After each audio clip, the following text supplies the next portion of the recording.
The Making of a Nation, a program in special English by the Voice of America.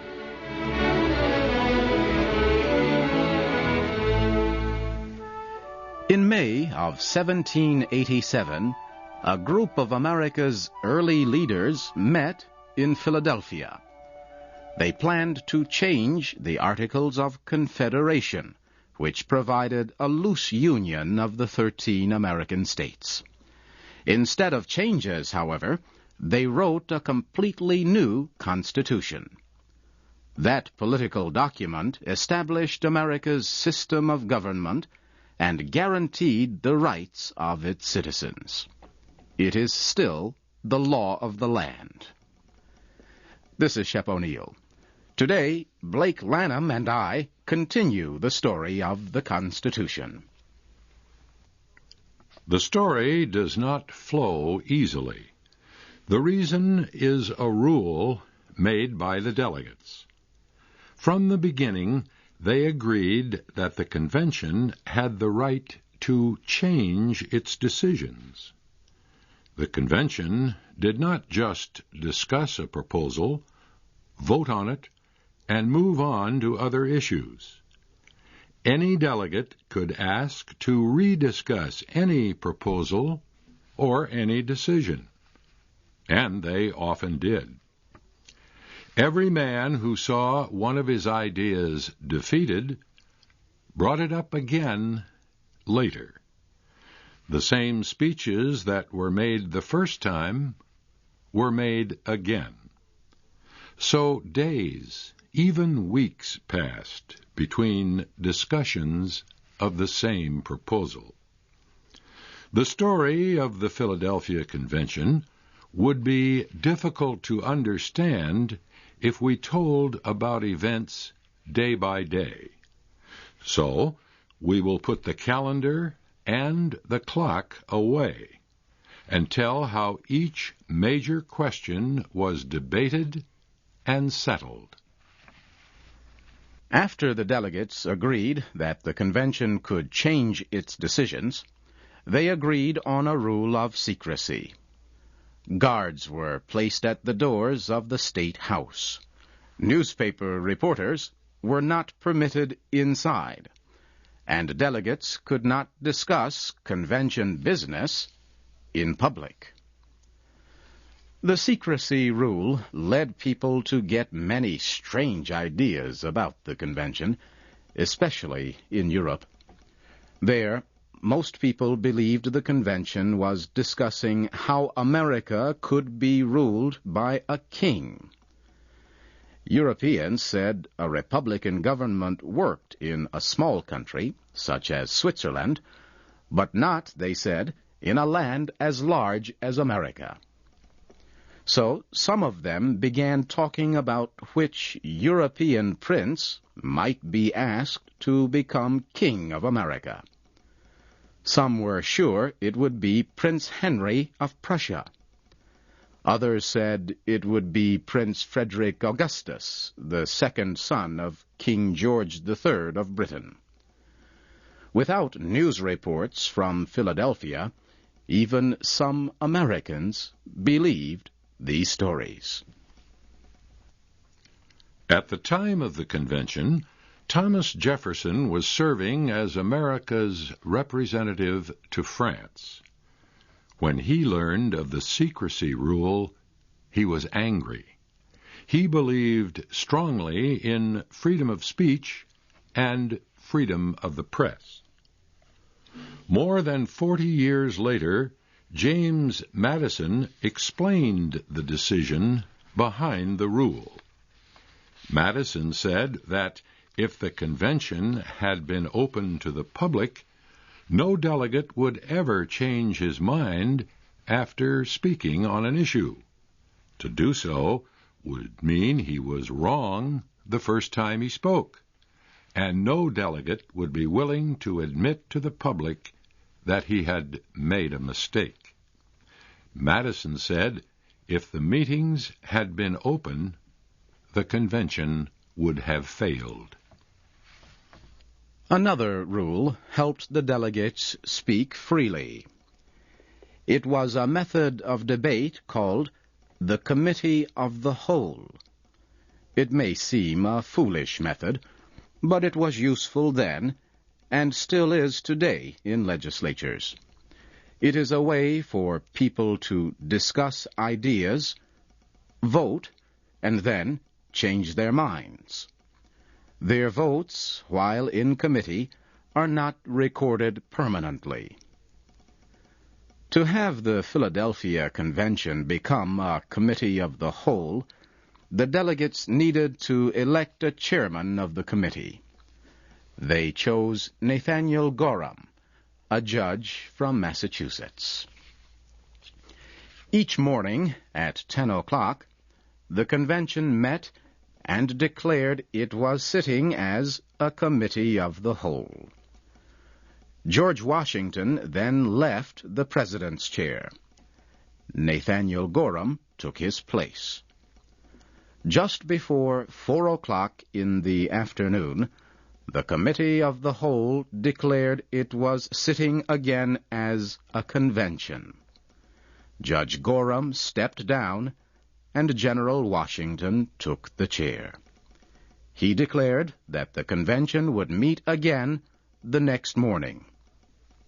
This process was repeated every day. On May 29th, the delegates heard the Virginia Plan. This was the plan of government prepared by James Madison and other delegates from the state of Virginia. The 33-year-old governor of Virginia, Edmund Randolph, presented the plan. First, he spoke about America's existing plan of government, the Articles of Confederation. Governor Randolph praised the Articles and the men who wrote them. He called those men wise and great. But, he said, the Articles were written for 13 states in a time of war. Something more was needed now for the new nation. Something permanent. Governor Randolph spoke of conditions in all the states. He told the delegates what they already knew was true. Government was breaking down in many parts of the country.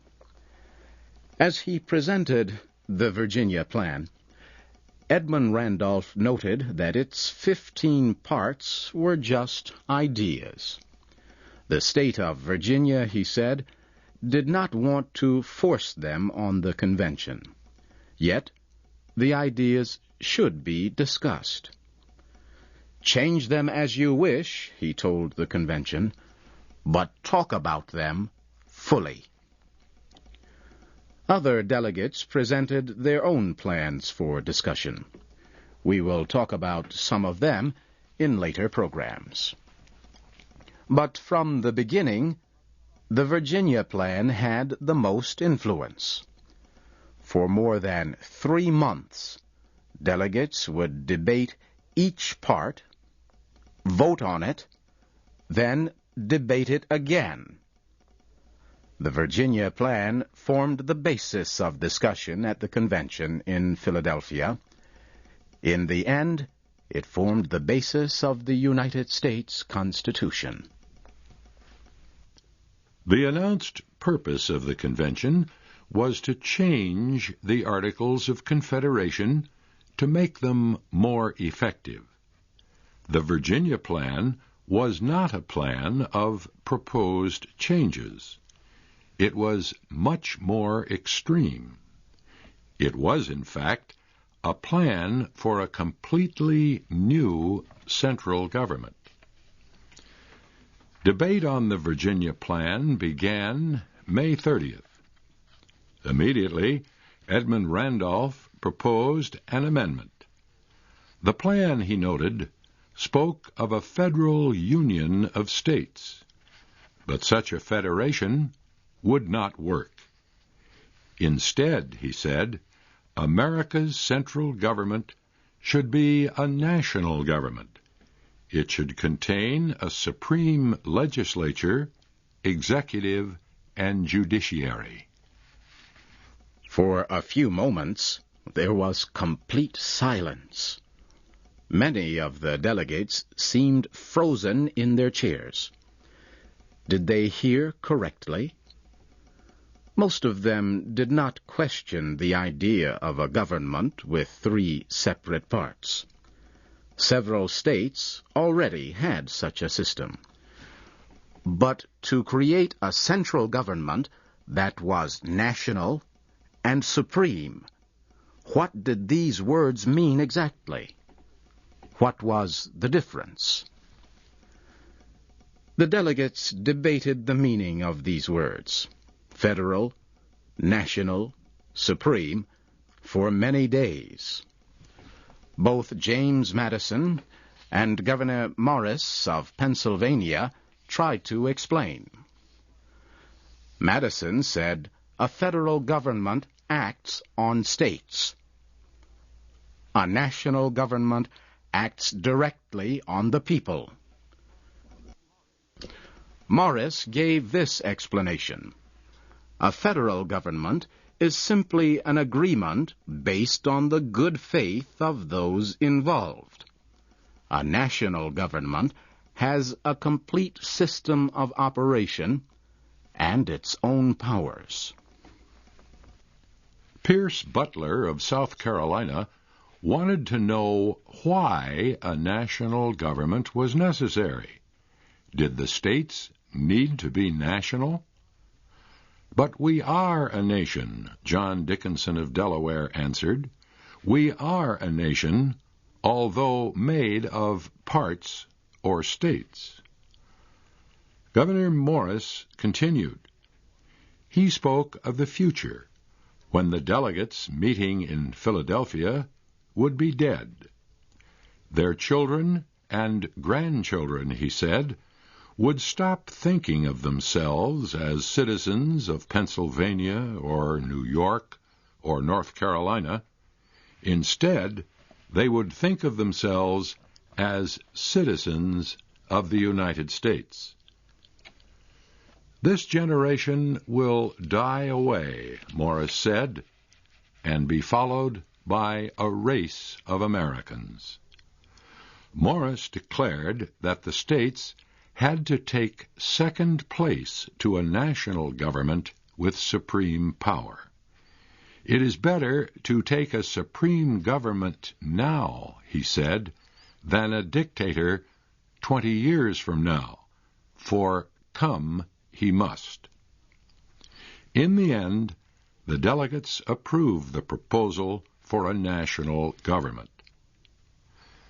Next week, we will tell about the debate over a national executive, the part of government that would enforce the laws.